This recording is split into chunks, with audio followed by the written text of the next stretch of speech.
The Indianapolis Colts' OTAs are over with a much-needed break ahead of training camp for the franchise. So what inquiries have risen about the franchise ahead of a critical 2025 campaign?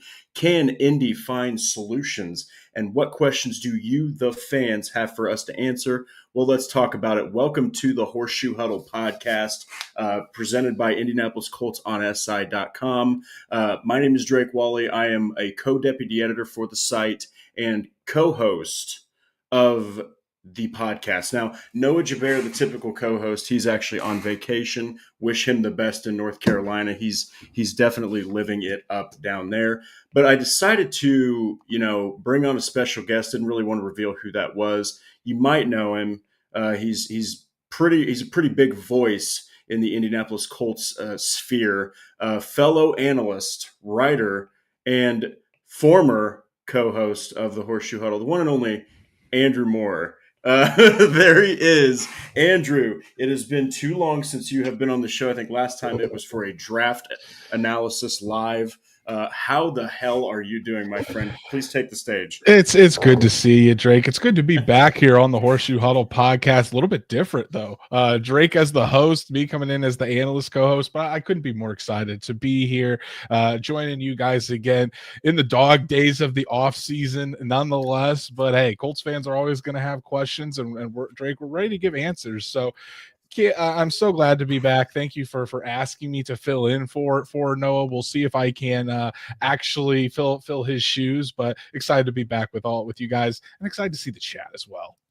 Yeah, we got the boys are back from Parlay. Joe Spookshill. Joe says, good to see him back. Sean Conkright says, hey, Andrew. So good to see you, I'm Sean. sure we're not even 2 minutes into this freaking episode. You're going to be getting more of that, pal.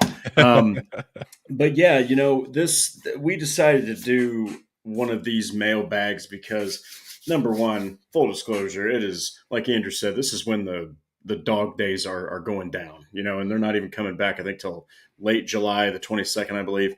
But so much has happened without much happening at all.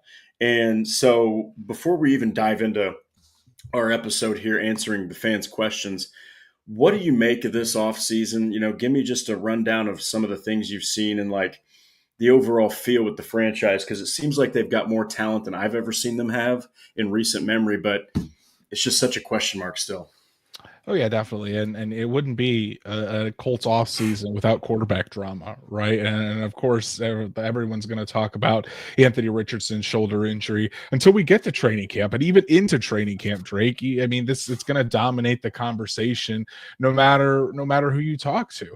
And honestly, I think it should, because again, we're in this space where we don't know where Anthony Richardson is, if he's going to be healthy or not.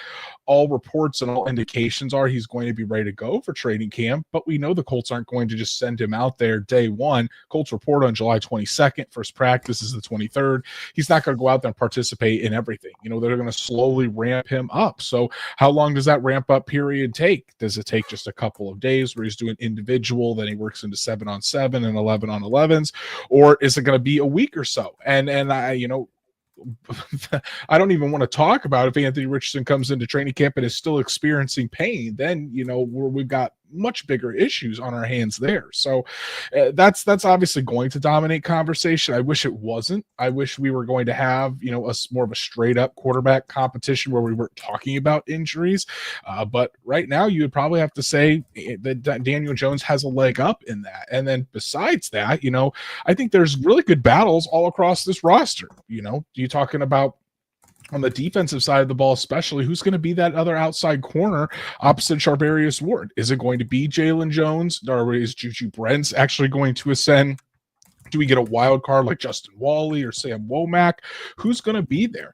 What's the depth at linebacker going to look like? Can Laiatu Latu ascend? And can he actually take over and have a huge breakout year? Then on offense, the offensive line, Ryan Kelly and Will Fries no longer here. Does Tanner Bortolini and Matt Gonzalez take over those spots, or do we have a surprise there with Danny Pinter, because Danny Pinter was getting first team reps in training in mini camp as well? So there's a lot of other storylines and position battles outside of quarterback, but we all know Anthony Richardson and Daniel Jones are what's going to dominate the conversation all the whole rest of the summer months and well into training camp too, until we know who's going to be the starting quarterback for the Indianapolis Colts. Yeah, and it's really interesting because it feels like you're hearing even if Anthony Richardson makes a comeback. I mean, we were talking about he's going to have a clear-cut advantage in this competition, and we can just hash that out real quick. Shane Steichen says Daniel Jones is doing a hell of a job, and regardless of what Richardson could be, Daniel Jones has more experience. He is a more accurate passer. He's not a big deep ball guy, but he's going to get the ball efficiently out of out of his hands. He can run Shane Steichen's offense. He fits it. And I know this is crazy to say because he has 24 wins, 44 losses, and 1 draw record. It's like 35% win percentage. He still has playoff experience, and he has a playoff victory. So, I mean, he's got a really weird career up to this point. But before we kind of jump into the episode here, Andrew, who has more pressure? Is it Daniel Jones or Anthony Richardson? Because both these guys, I don't know if they faced more pressure to perform and win and start in their entire careers. Yeah, and I think that's a good question. I would probably lean Anthony Richardson. I think both guys are under a tremendous amount of pressure. Daniel Jones, I think probably less so just because we've seen Daniel Jones kind of fall. So now he's at the point where he has nothing to lose. He's just trying to go out there and regain a starting spot in the NFL. And if he does end up failing, sure. I mean, I think there's still pressure on him, obviously, because he wants to go out there and perform well. But if Anthony Richardson can't beat out Daniel Jones, I've been saying this all offseason. If you can't go out there and beat out Daniel Jones, you were never the guy in the first place. And no matter what the Colts say about giving him more time or his journey being different, if he doesn't win this quarterback competition, I mean, I'm putting really good money that the Colts use their first round pick in 2026 on a quarterback. That's just how it is, because I don't see Daniel Jones winning the competition and leading the Colts to, a 12-5, 11-6 record or whatever and going on a deep playoff run. I mean, never say never, obviously, but we have years and years of proof of what Daniel Jones is as a quarterback. And unless he can actually go out there and prove you wrong, I'm gonna lean on the side of history here and say that Daniel Jones is what he is. I think he's a more mobile Gardner Minshew at this point. I don't know if he makes as many, as he's not certainly is not as careful with the football as Gardner Minshew do. I think Daniel Jones can lead this team to the playoffs, sneak in as a wild card team. I do think that if he's playing at the top of his game, that Shane Steichen could squeeze a playoff run out of him. But do I think that Daniel Jones is the future for the Indianapolis Colts a quarterback? No, I do not. But yeah, I certainly think Anthony Richardson is under more pressure because the Colts aren't going to publicly come out and say it. But if he doesn't win this quarterback competition or show that he can stay healthy, the Richardson era in Indianapolis is probably over. Yeah, and just everyone knows that. But for Daniel Jones, it's a little less, because he's still going to keep a job and everything. He's still going to stay relevant to a degree in the NFL. But if Daniel Jones can't win this role, and if he can't go out there, or he does start and he sucks and then gets subsequently benched, he's a backup. He's a backup probably the rest of his career, like a veteran bridge guy. So now that we are done, it's going to be a little more loose for this episode, folks. It's just we're going to answer a bunch of questions that you guys had pre-episode, but we now have Paul Wilson. We have 2 super chats. We have Paul Wilson. Welcome back, Andrew. Andrew, I told you that people would start commenting saying that they had that welcome back. So, Paul, thank you so much. I know that, Andrew was the main host like early when Paul was actually starting to listen to the show. So. Yeah, it's good to see you, Paul. Great to be back with everybody. That was, obviously, I love coming back here talking football with Drake, and thankfully Drake and I can still talk football and have a show on Bleacher Report every week. So I'm not completely just kind of banished to the corner of the Colts football realm. But one of the biggest things I was looking forward to coming back tonight, filling in with Noah, was chatting it up with you guys. So great to be here. Thanks a lot, Paul.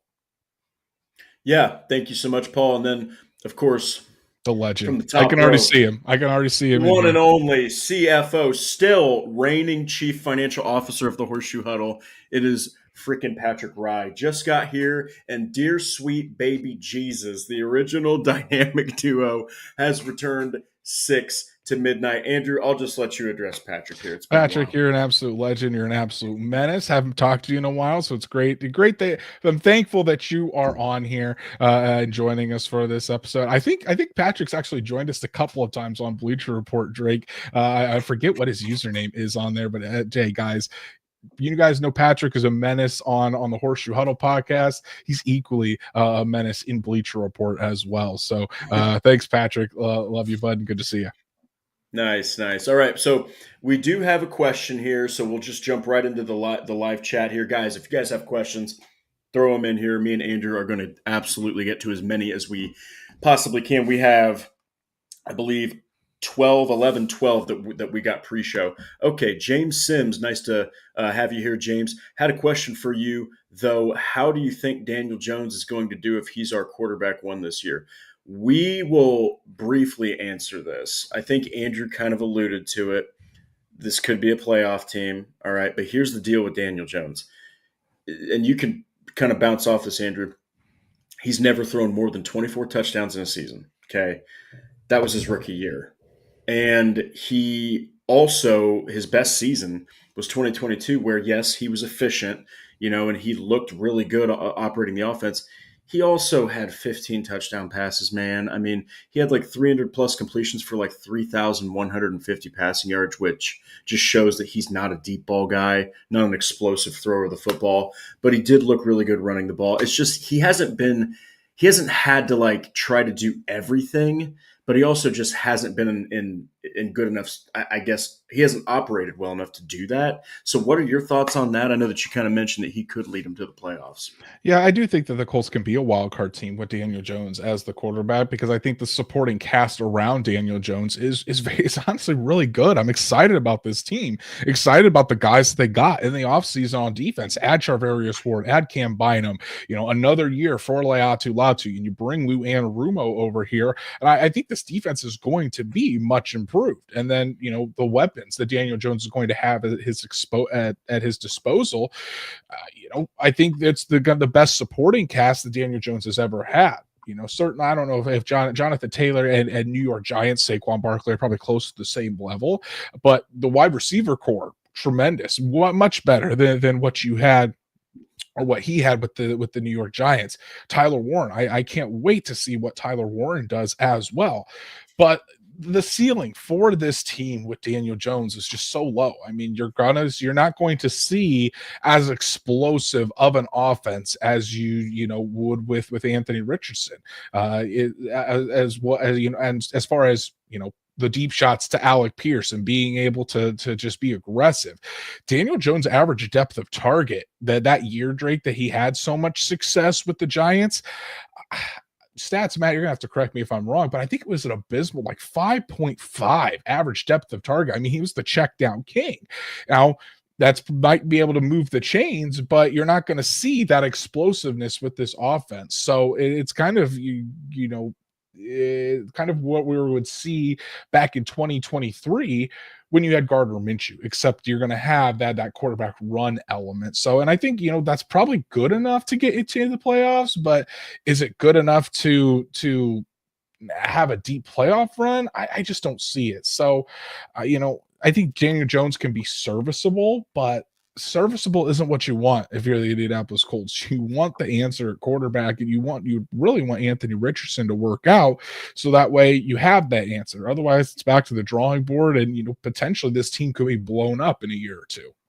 Yeah, and they've been on the quarterback conundrum carousel for far too long. They're ready. They drafted Richardson to get off of that. They're hoping Richardson pans out more than Jones. They won't tell you that, but they are. So thank you so much, James, for the question there. So we're going to go ahead and dive right into this. I was able to type these out like in short fashion, but this is, of course, the Monday mailbag. So we are going to get into it right away. So the first question is, do you think the Colts are done with bringing any other players in during the offseason? So this is actually pretty interesting. I thought that they would really make a hard push for Jermaine Pratt. This is a team that I think is complete. I think that you need safety depth. You probably could still use some guys on your offensive line. When you and I did this, who makes the 53-man roster? I think we did that for Bleacher Report. It was really difficult, but I personally think if anybody, they're going to bring in a linebacker or another safety. What are your thoughts? Because there are still some names out there who could make some things happen. Yeah, I think before training camp, I don't know if you see any moves before training camp. If so, it's probably guys that are just gonna, be a training camp body. Let's be honest here. I think the Colts want to see what they've got. Jermaine Pratt sure was a name that I thought the Colts would certainly be interested in with his connections to Lou Anarumo and how well he played in Anarumo's defense. Now he's with the Las Vegas Raiders. I think again that just speaks to the Colts feel like they're comfortable with what they have in the linebacker room, and Chris Ballard. I've said this for years now. He tells you what's going to happen. He tells you how he's thinking. And he's said multiple times they feel good about the linebacker group. We'll see if that ends up biting them. If Franklin and Carlisle get injured and have to miss some time in the regular season. But they said they don't feel like they need as many linebackers because they're going to play much more dime and have a lot more defensive backs on the field. That's why you saw so many defensive backs in free agency being added there. They added Justin Wally in the draft as well. So I would expect that. And then even in the final roster numbers, I would expect more defensive backs to be kept on the 53-man roster than we've seen in previous years and in past seasons, most recently with Gus Bradley. So I think they're probably set unless there is an injury or they're adding someone to the back end of the roster, but I don't expect anything big to be added before we get to training camp. Yeah, and they kind of like Andrew alluded to, they did a lot of damage in free agency. I mean, you got to think, yes, they had Ward, yes, they had Bynum, those are the sexy ones, but they also brought in Khalil Herbert, they also brought in Neville Gallimore, they also brought in Corey Ballantyne. I mean, they made some moves, they retained certain people. Of course, there is one guy that's two guys that stand out to me. If you want depth at safety, I say go big. Get a guy like Justin Simmons. He's going to cost like maybe $5-7 million. Maybe a guy like Quandre Diggs. If you remember, those are two names that a lot of people thought the Colts were going to sign. So, but yeah, that's a really good question. I'm right there with Andrew. I don't think anything before training camp, but you also never know because, like we said, Jermaine Pratt was supposed to be a pretty big target there. So this one is really interesting. Imagine you're I think this was Noah. Imagine you're the general manager and you can only retain 3 players from the current roster. Which 3 players are you retaining to build around? So I'll let you start with this one. It's harder than you'd think. Oh, it's very hard. 3 players is very tough because especially if you're doing a rebuild. Obviously, you want to. People would say DeForest Buckner, Charvarius Ward, Kenny Moore, those guys, but those guys are getting older. So you got to think if you're rebuilding, you probably want to go younger. I think a guy that I'm looking at, is it's you got to look at the offensive line. It's hard to say you wouldn't take Quentin Nelson, but Quentin Nelson's 28. I still think he has a lot of good years left in him, but Bernard Ryman is also there too. I'd probably lean Quentin Nelson over Bernard Ryman just because Quentin is Quentin, but it's very hard to talk about anybody to make that decision when Bernard Ryman is still ascending. But I'm going to go Quentin Nelson. I'm going to go Latu because he is your pass rusher, and having a pass rusher on a rookie deal, especially a guy that could break out, is key. And it's a guy that I really do think that he can be a double-digit sack guy, perennial double-digit sack guy. I really do believe in Latu. So I'm going to go Latu, and then I'm going Josh Downs. Josh Downs, I think, is an absolute weapon at the wide receiver position. You can make an argument for Tyler Warren as well, but we know what you're getting with Josh Downs. You're getting a guy that is so reliable and that can really take over a game at some points if he has competent quarterback play. So I think I'm going Quentin Nelson, Latu, and Josh Downs. Yeah, and so for me, one is obviously Downs. And it's not that we're throwing any shade at Michael Pittman. He's still young enough. But Josh Downs is becoming the top receiver in that offense. Now, Pittman was also hurt last year with an excruciating lower back fracture. So can't really expect him to go out there and play too well with that. But Josh Downs did lead the team in catches last year with, yet again, he's played with 3 quarterbacks at this point in his career. It seems like these receivers just play with a bunch of quarterbacks. So Josh Downs is going to be mine. I would actually go. It hurts to say this, but I would go with Bernard Ryman because I do think Quentin Nelson is starting to get to that point where he's hitting. I think he's almost 30 years old.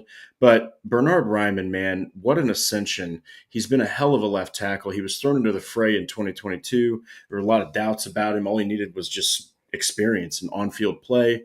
He looked great last season and is evolving into one of the top tackles in the league. This last one's really tough. Man, it's really, really difficult to say. I'm going to go against the grain here, and I'm going to give him. I'm going to believe that he's going to have another hell of a season, and that's Nick Cross. I, Okay. I really liked how hard he played. He had to do a lot of the pickup duty when you got EJ Speed literally missing the most tackles of any linebacker in the NFL.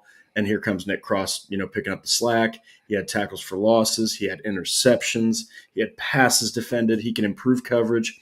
Man, that's a guy that's so freaking young, and he's walking into his fourth season. That's going to be a real fun guy to watch. So this next one, what is the biggest roster? Or no, that's an old one. My bad. Okay, yeah. So this is actually the biggest roster move that could realistically happen before training camp. So we're talking about anything in-house as well. So do you think that Indianapolis could realistically move on from anybody? The one guy that I would say that they're going to probably not try to keep is Julian Blackman. But I think that they've got a roster that they can be proud of for the most part outside of quarterback. Yeah, it's like I said, I don't see them making any roster moves. I mean, I could cheat here, and as it is an extension, technically a roster move, because I think realistically, if you want to talk about that, I would say giving Bernard Ryman an extension. I think that could be the potentially the most realistic thing that has to deal with the roster or with the cap.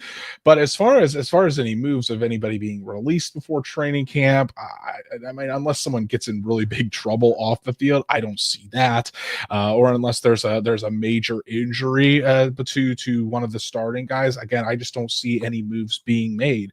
I think Drake, if you would talk about making a move, it would probably be on the defensive side of the ball, talking about at linebacker or at safety. The Colts have seen they drafted Hunter Wohler, listed him as a linebacker, but now in minicamp he's been primarily playing with the safeties and they doing drills with the defensive backs.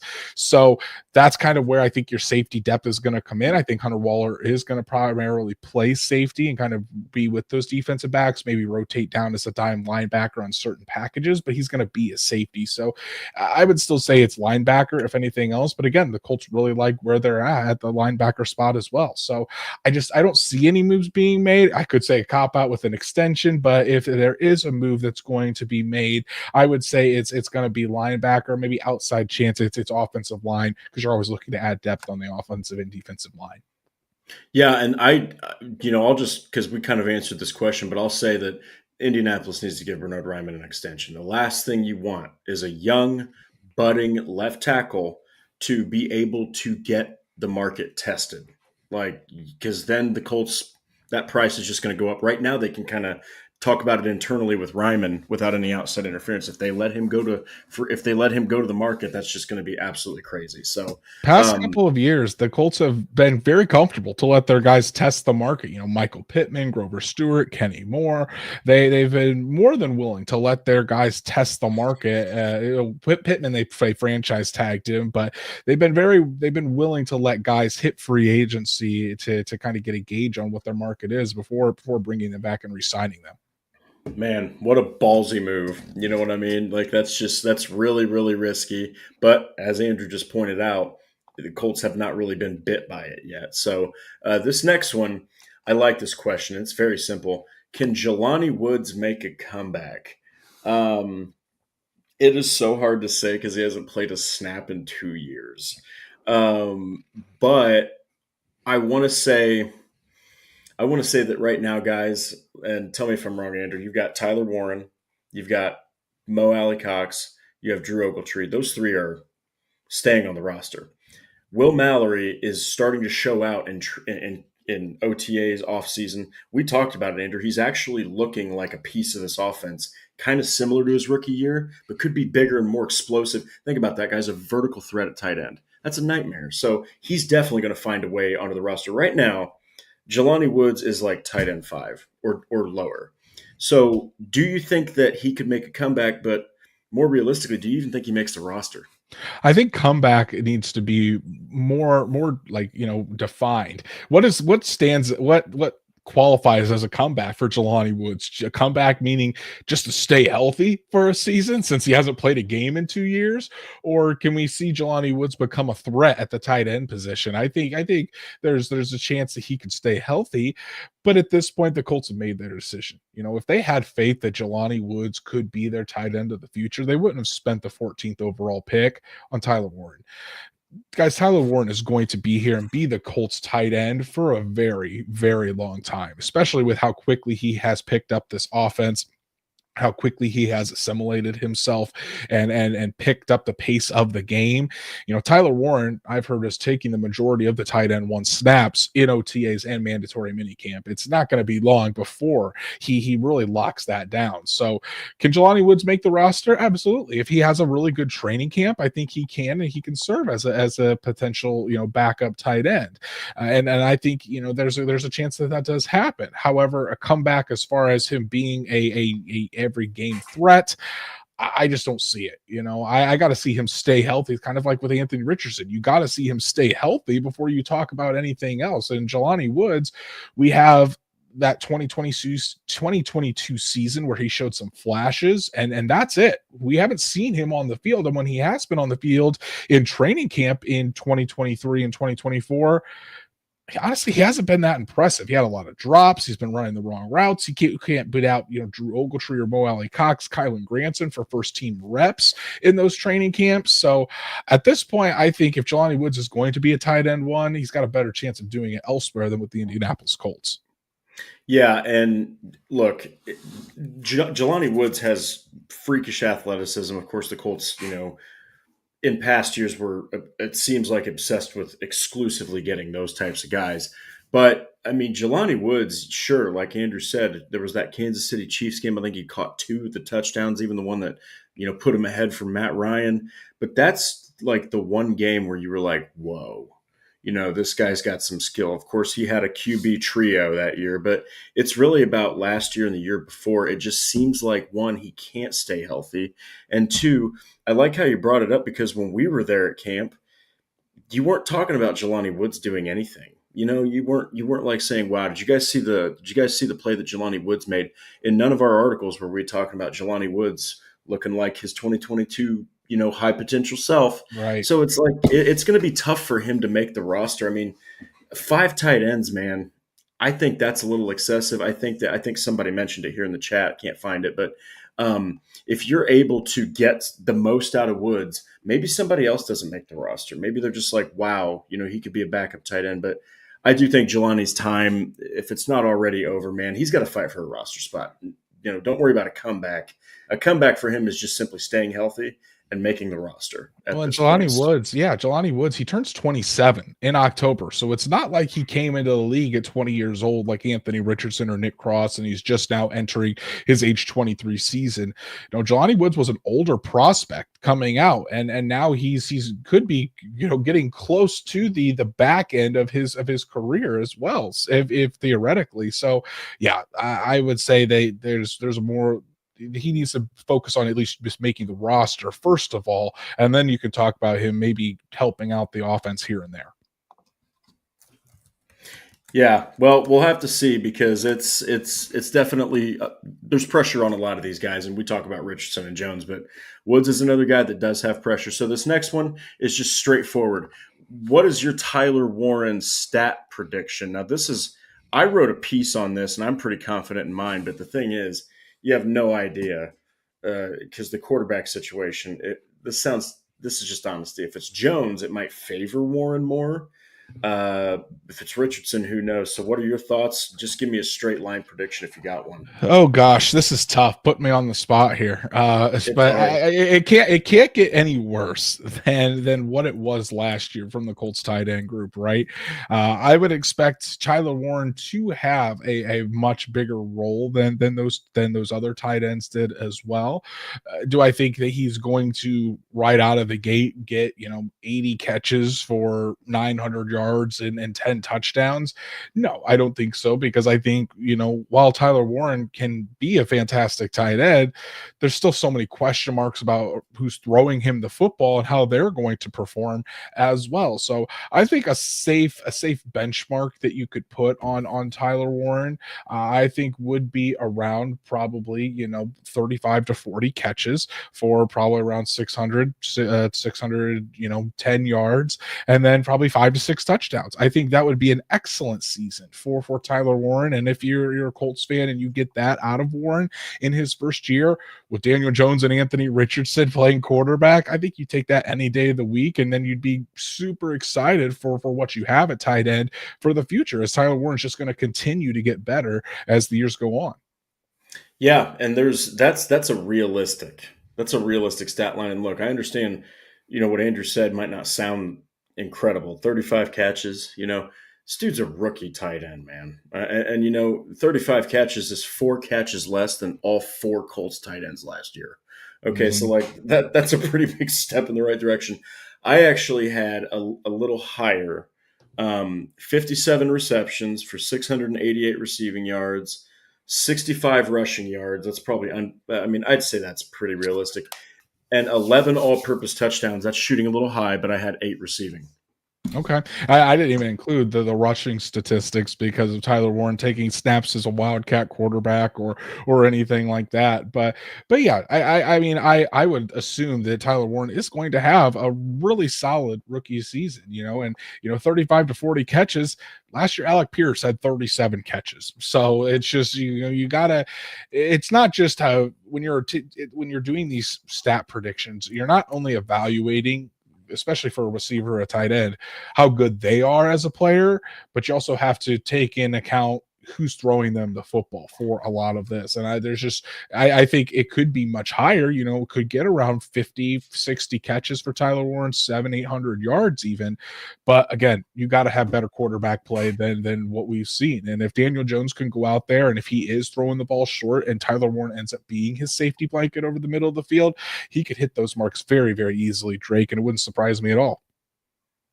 Yeah, look, they have fixed already. Okay, we don't know what Warren's going to be, but nothing, like Andrew said, nothing can get worse than what they had last season, because it was absolutely atrocious at tight end. 4 guys averaging under 10 catches per player. So, all right, this next one, I like this question, and I believe this was the legend. I tell me if I'm wrong, Stats, but I think it was Stats Matt came up with this gem. Minus quarterback, which position battles stand out? Excuse me. I'll go ahead and let you start here. I think I have an idea on where I'm going to go with this, but I also feel like there's more than what you would assume, because everyone's been talking about quarterback so freaking much. You almost forget that there's other positions on the roster. Yeah, certainly. And so I think there's a couple that could be sneaky good. On offense, you're looking, Patrick, you absolute menace. On offense, you're looking at the offensive line primarily. That center position with Tanner Bortolini and Danny Pinter. Like I said, those guys rotated in OTAs and in mandatory minicamp. Tony Sperano Jr. is giving Danny Pinter a chance to go out there and prove he deserves the job over Tanner Bortolini. So that's going to be something to watch in camp. Right guard, obviously, with Mac Gonzalez, the swing tackle spot between Jalen Travis and Blake Freeland. I think all of that's going to be really fun to watch. And then on defense, there's a lot of the spots on defense are already kind of set in stone. I would say maybe the edge position rotation when you're dealing with Samson Ebukam, and Leatu Latu on one side, Kwity Paye and JT Tuimoloau on the other, Tyquan Lewis. But really, it's all going to be focused in on the cornerback position, on that outside cornerback spot. Jalen Jones is the incumbent, and I think he would expect him to probably maintain that.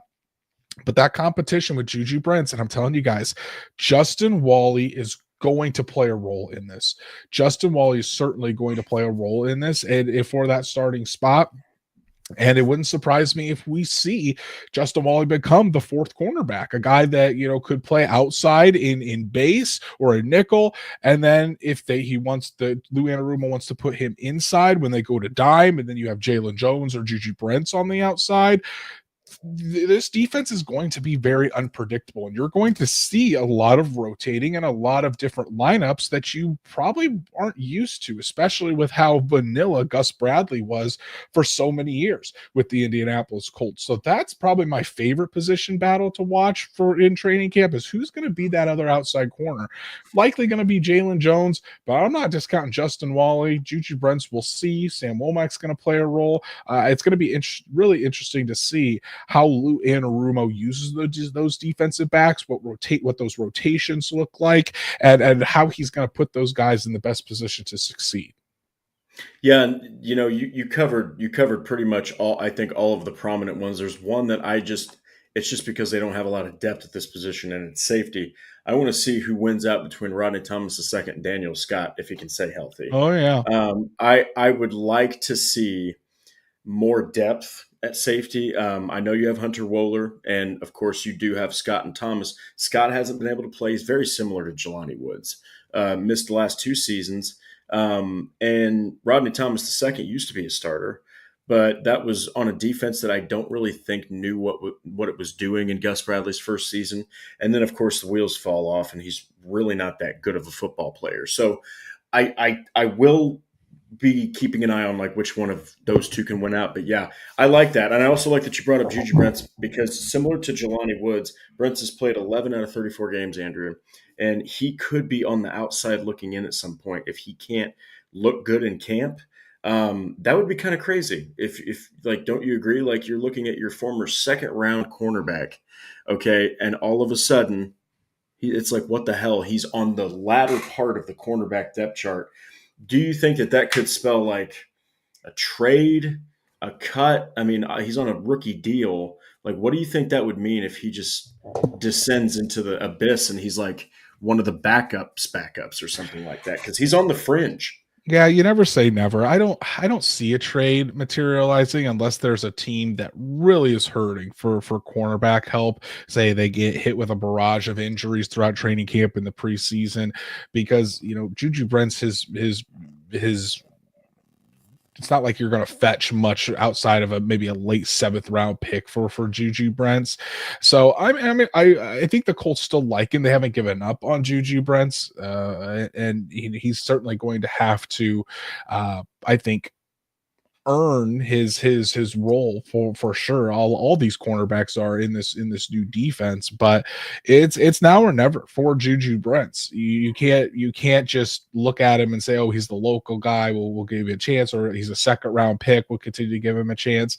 There's some tough competition in that cornerback room. I do think that the Colts, because they're going to keep more defensive backs, I think on this 53-man roster, that certainly helps keep Juju Brents, but I'm not going to say that he's safe on this roster at all. It wouldn't surprise me in the slightest if he has a bad training camp, or he's not able to stay healthy throughout the preseason and training camp, that he is cut for the likes of Samuel Womack or Corey Ballantyne, because again, there's still a numbers game, and Corey Ballantyne helps you in special teams. So does Sam Womack, and we saw what Sam Womack did last year as well. If those guys are close, I'm probably going to bet on the guys that I know can stay healthy and I know can help me on special teams, rather than a guy that can't stay healthy and can't really help you on special teams. So I don't think Juju Brents is safe by any means, but I'm going to give him at least this preseason and training camp to kind of take his role by the horns in a sense, and really prove that he can at least be a quality backup for this team.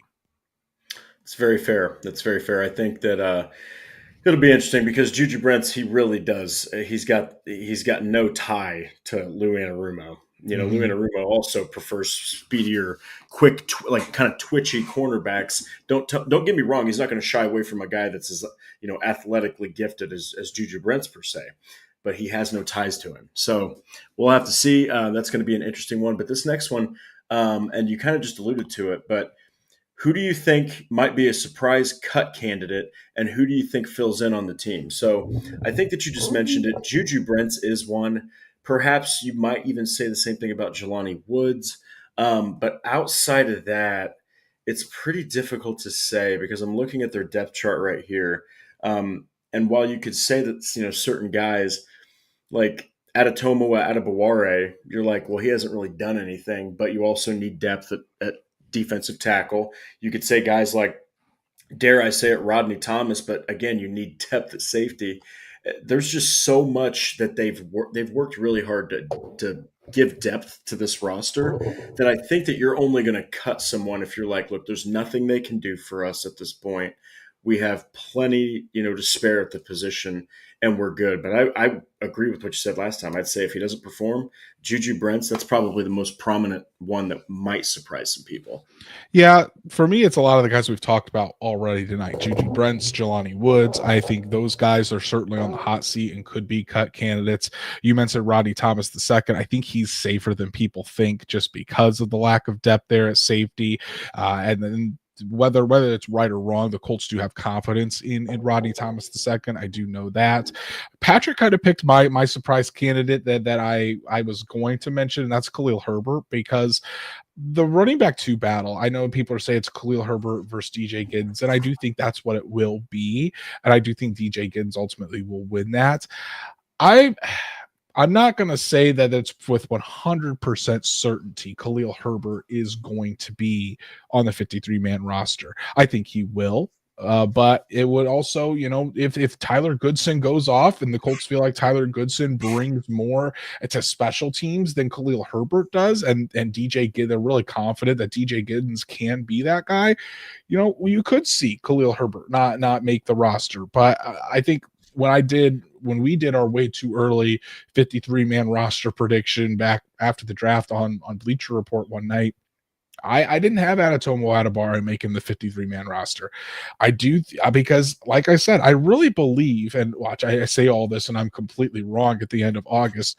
I really believe the Colts are going to keep more defensive backs than we have seen in previous years. The Colts were always keeping 6 linebackers, 10 defensive linemen, and then going with like 5, sometimes 4 cornerbacks and 4 safeties. I think that's going to be completely switched. I'm expecting 9 or 10 defensive backs to be kept, and I'm expecting those numbers to be taken away from other areas. So you're only going to keep 9 on the defensive line. That equals your 5 edge rushers and Latu, Pay, Tuimoloau, Ebukam, and Lewis. Then you have four defensive tackles in Buck, Grove, Gallimore, and Tim Smith.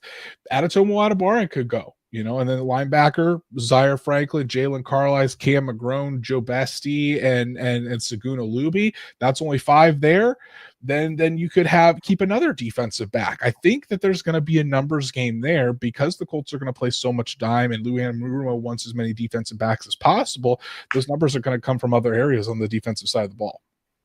Yeah, and I think Stats Matt actually throws one out here. Anthony Gould could be another to watch for. We'll see. I think that he's a good enough returner. I think that they're going to probably keep him. Plus, let's see. I think that he's the wide receiver 5, 6, something He would like probably that. need 6 behind Doolin, mostly for special teams and that return role. I think that the Colts, if they do that, they would probably keep 4 or 5, probably 4 tight ends, but they really like their receiver room. I think they go with 6 again. Yeah. Well, that's an awesome question. So we're going to get to the last ones here. We're going to try to kind of speed it up a bit. That one was already asked. Okay. So does Daniel Jones give Indy a better chance to win than Anthony Richardson? I'll let you start this one because I think the answer I think both of us are probably going to agree here. The ceiling is definitely lower with Daniel Jones. You might have a little bit more consistency as far as being able to move the chains, but at the same time, you're not going to you're not going to have any confidence that Daniel Jones is going to go out there and beat the likes of Patrick Mahomes, Josh Allen, Lamar Jackson. At least with Anthony Richardson, because you know that that alien does exist in the flat. You've seen the flashes before. You know that there's a chance. I don't have any, and while it's a very slim chance, I'm not saying it's like a 50% chance. I'm saying it's a very slim chance, but it's still a chance with Anthony Richardson that he could be that alien at quarterback you need to develop and to compete with these quarterbacks in the AFC. Daniel Jones is not that. Daniel Jones, if anything, he's going to give you what Gardner Minshew gave you. I think at the very top of the ceiling, he's going to give you a little bit more consistency, that mobility that he brings, and he's going to sneak you into the playoffs. You might be there with Houston if Houston starts to struggle, but realistically, they're not going to make a deep playoff run with Daniel Jones. I think you might have a chance to win a playoff game, but besides that, you're not looking at getting much further, just because Daniel Jones himself has his limitations, and we've seen it for 6 years now. Drake, 6 or 7 years. I don't even remember how long Daniel Jones has been in the league. At some point, you are what your performance shows you to be. That's kind of getting where it is with Anthony Richardson in terms of his health. But with Daniel Jones, and he may shock us all in a new system with Shane Steichen, with new weapons. We might see the best version of Daniel Jones we've ever seen. But as of right now, that ceiling is still very low. And I'm saying wild card berth is probably the height of that ceiling with Daniel Jones in Indy. Yeah, and you want to I do like how you brought that up. Yes, Richardson has struggled. He's not been able to complete some of the easier gimme balls, but he is so unbelievably dynamic. I mean, Daniel Jones can't off of his back foot heave a 65-yard dot. All right, he can't do that. He's probably not going to be the kind of guy that is physically imposing the way that Anthony Richardson is. I mean, I remember when they were playing the New York Jets, he almost murdered a man by running over him so hard. I mean, Anthony Richardson is going to strike some fear into that defense at least a little bit. And you're also talking about he does fit Steichen's overall goal better. All right. You want to take those vertical shots. You want to try to hit a guy like Pierce. The thing with Richardson is he's really bad in the short and intermediate game, and he deals with blitzes really bad. All right. But you're probably also going to get more shed sacks with Anthony Richardson. He's very hard to take down in the backfield. So there's just more there. And if he hits that stride, it's always if. I know Patrick loves the word potential. But if he does hit that stride, I mean, that's an interesting offense to try to stop. So, yeah. Yeah, and after the benching last year with Anthony Richardson, I mean, it wasn't great, but it wasn't terrible either. His EPA added, I think, was mid-pack, like 18th to 16th to 18th in league, which is an average quarterback. Daniel Jones routinely, his EPA added was in the low 20s in his career. So again, I still think that Anthony Richardson, game by game, gives the Colts a better chance to win than Daniel Jones because of that ceiling, and because you're always one game away from Anthony Richardson going off, having a game where he throws for 250 yards and 2 touchdowns, and then rushes for another 100 yards and 2 touchdowns. So Daniel Jones simply isn't going to give you that on a regular basis the way that Anthony Richardson should be able to if he could put it all together.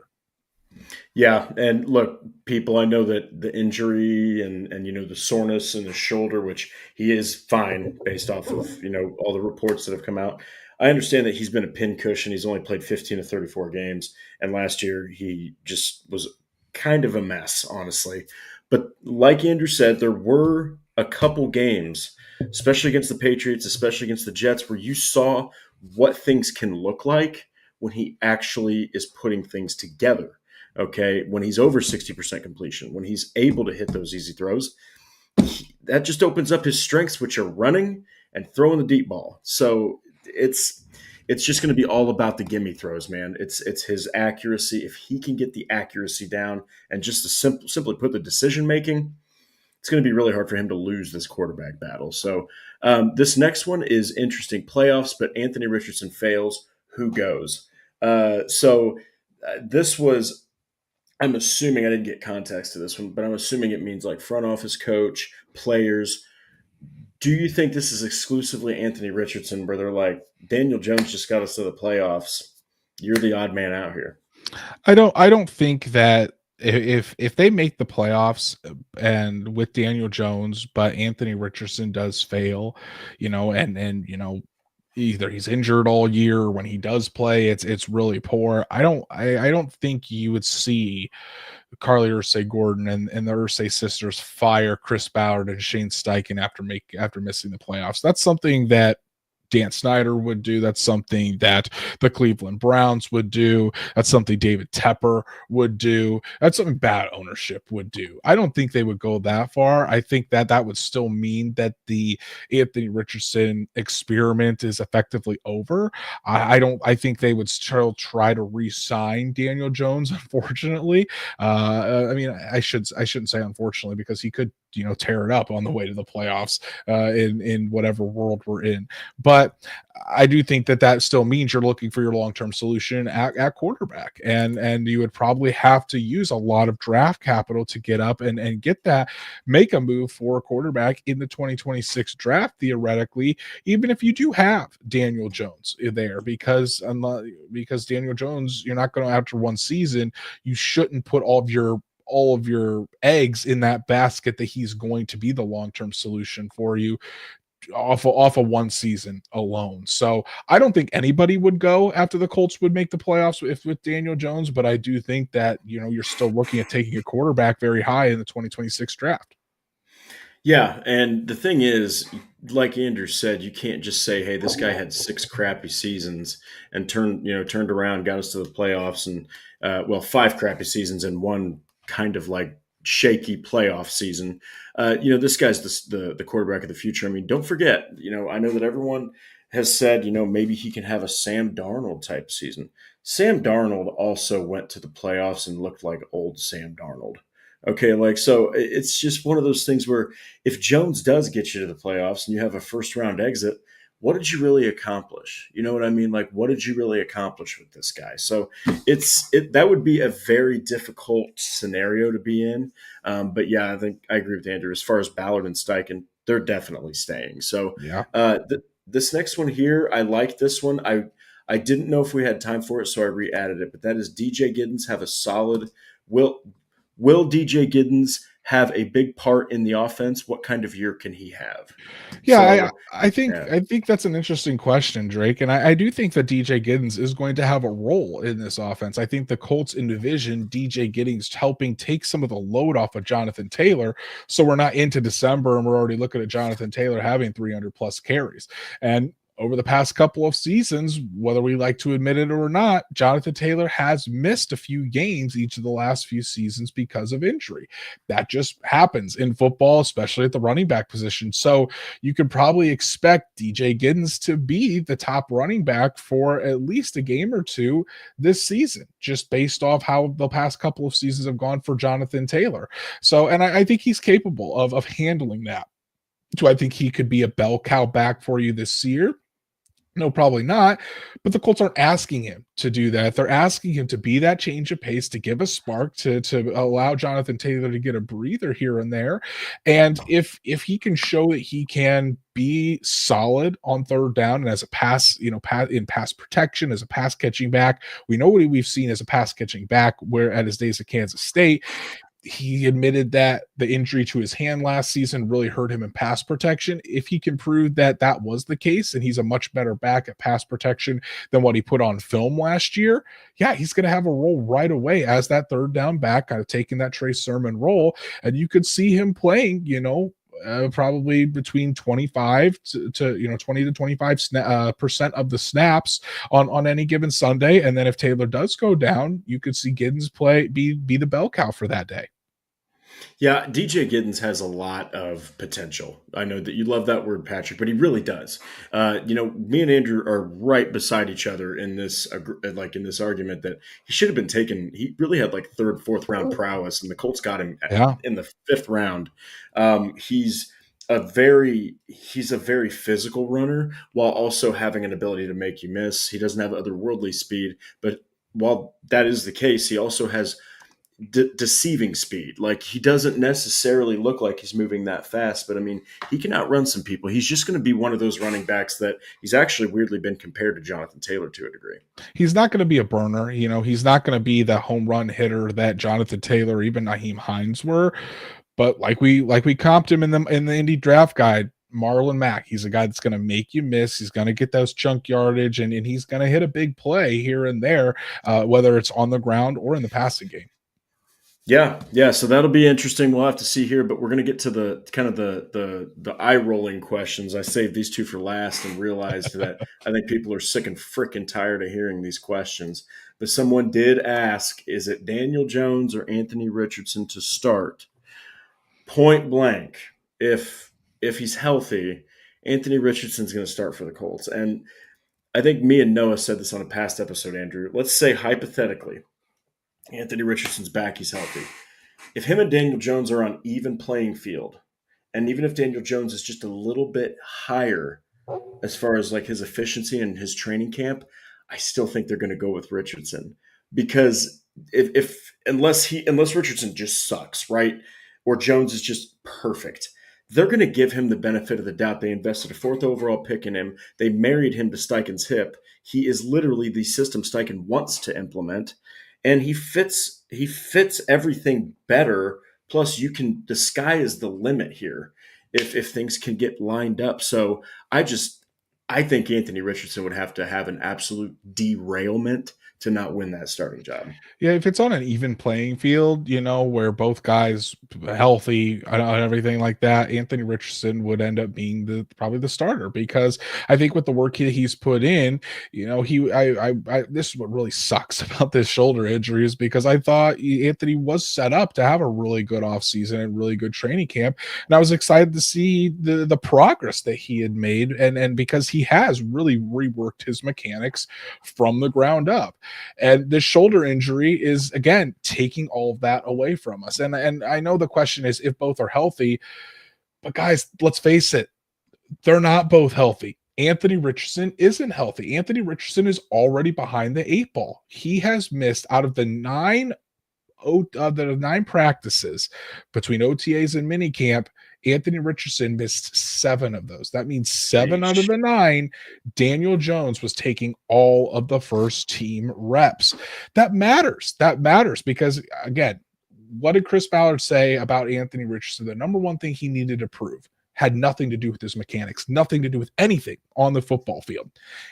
Chris Ballard went on the record, said the number one thing that Anthony has to prove this offseason is that he can stay healthy, because he hasn't been able to do that. And when the Colts say we want to have consistency at the quarterback position, health is a part of that. You don't want to have a guy that's in there for 3 or 4 games, then you have to go to somebody else. You want to have a quarterback that you can count on to be there every single week. And if Anthony Richardson can't do that, that's not the consistency at the position the Colts are looking for. So if I had to put it, and again, it's June 16th, June 16th, a lot can change. I would probably say at this point, the odds are 65-35. Daniel Jones is the starting quarterback week 1 for the Indianapolis Colts. Anthony Richardson is going to have to come back, be ready to go at the start of training camp. And then I think he's going to have to really, show that he is worthy of that starting gig, not only on the practice field, but in the meeting rooms, the weight room, all of that, and outperform Daniel Jones to the point where the Colts are like, okay, we can't really deny that Anthony Richardson should be the starter here. And we just got to hope that he stays healthy and that injury doesn't flare up again in his shoulder. Yeah, and you know what? Don't forget, guys, Daniel Jones, I mean, he didn't have like a massive market out there, but he decided, I'm going to go to the Colts because I feel like that's where I have the best chance to start. And that didn't necessarily mean that he was thinking like, I have to beat out Anthony Richardson. I mean, this is just the way it is. Richardson can't even get on the field. So I do like that argument. You just hope that between the years here, everything lines up for him when he returns, because like you said, he is indeed behind the 8 ball. So this last one is very, very simple. Everyone's healthy. What prediction do you have for the record, and do the Colts make the playoffs? That's a good one. I would say with everyone healthy, and I'm going to put this as Anthony Richardson is the starting quarterback. Well, actually, it doesn't really matter. Everyone's healthy. You'd probably assume Anthony's the starter, but even if not, I think this team's good. I like the talent across the roster, except for the quarterback position. It's just the uncertainty there, and unfortunately, that's the most important position. But if everyone stays healthy, this team, has a chance on the high end to go 10-7, 11-6. I would say as their top, and I would say if they go 11-6, they make the playoffs. Drake, I do think that this roster has the talent to make the playoffs, compete with the Houston Texans for the AFC South crown, and host a playoff game. But the big question mark is the quarterback position. And until that's figured out, and until we see the quarterback position actually produce consistently, everything is moot up until that point. So ultimately, though, everyone healthy, I would say the Colts would go 10-7, a coin flip here or there, potentially 11-6. And yes, they should be a playoff team. I agree. I absolutely agree. I think that they need to. I think that they need to figure out quarterback, obviously, but regardless of who's quarterback, unless there's an epic collapse at that position, you never know. There is an offensive line that's capable. I mean, really good if you factor in who's established. Capable if you think about what can happen with Bortolini and Gonsalves. The defense has been retooled. Now you have a coordinator who's going to implement some interesting things. You did add Ward, top cornerback. He's literally so good, people, that he's going to follow the number one receiver all game for every team. Cam Bynum is an upgrade. You've got promising talent on that side of the ball. Then you have a completely overlooked wide receiver core. If A.D. Mitchell can bounce back and have a good sophomore year, you're throwing him into the fray with Pittman, Downs, and Pierce. Warren is going to be a factor. You've got a top 3 running back in Jonathan Taylor. There's honestly no excuse. There's no excuse for this team to not go 10-7 bare minimum, at least press for the AFC South, maybe win it and get to the playoffs. So, ladies and gentlemen, we'll just have to see. It's going to be an interesting offseason. It's going to be boring. It's going to bore you to tears until late July, so be ready for that. But until then, guys, that is actually the end of our show. Before we even get to the outro here, Andrew, do you have any parting words for the fans here? It was fun, Drake. Appreciate you for asking me to come back on and join you. Loved seeing everybody in the chat again. And guys, it's gonna be another exciting Colts season. And exciting can mean exciting in a good way or exciting in a bad way. It's gonna be a roller coaster for sure, but we're gonna cover it from every angle like we always do. And chat, I miss you guys. So come to the Bleacher Report app, 6 p.m. Eastern every Wednesday. Drake and I talk about random Colts topics over there too. We'd love to see you guys in the chat. Just make it another weekly episode for you guys. It's only a half an hour too. It's not an hour long episode like we do here. But Drake, appreciate the hell out of you, brother. Appreciate the hell out of the chat. And as always, we're going to continue to talk about Colts football until they kick us out of here. There you go. Well, like the Horseshoe Huddle on Facebook, follow Indianapolis Colts on SI.com, and of course on X, it's at Colts_SI. Subscribe to Horseshoe Huddle on YouTube and click the bell to turn on all notifications. If you want to listen, no problem. We are on Apple, Spotify, wherever else you listen to podcasts.